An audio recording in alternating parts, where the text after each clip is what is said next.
আসসালামু আলাইকুম রহমতুল্লাহ।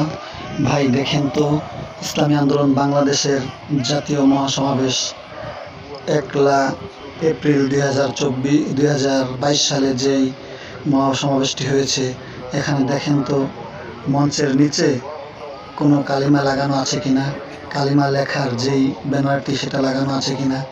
এগুলো ইসলামী আন্দোলন বাংলাদেশকে ভুল এবং মানুষের মাঝে ইসলাম বিদ্বেষী একটি দল হিসাবে মানুষ প্রমাণ করার জন্য এই সমস্ত এডিট করতেছেন। আসলে ইসলামী আন্দোলন বাংলাদেশ মকবুলিয়াত সংগঠন। যে বাতি আল্লাহ তাআলা জ্বালায় সেই বাতি পৃথিবীর কারো নিভানোর ক্ষমতা নাই।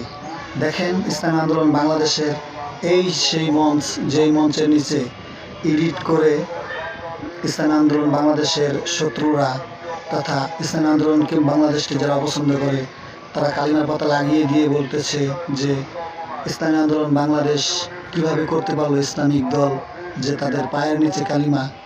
সেটা আসলে কি কালিমা, নাকি শুধু ইসলামী আন্দোলনকে মানুষের কাছে হ্যায় করার জন্য, ইসলামী আন্দোলনের জনপ্রিয়তাকে কমানোর জন্য এটা করেছে? একটু লক্ষ্য করেন। আসলে সচেতন সমাজ আর পৃথিবী থেকে তো মিডিয়া উঠে যায় নাই।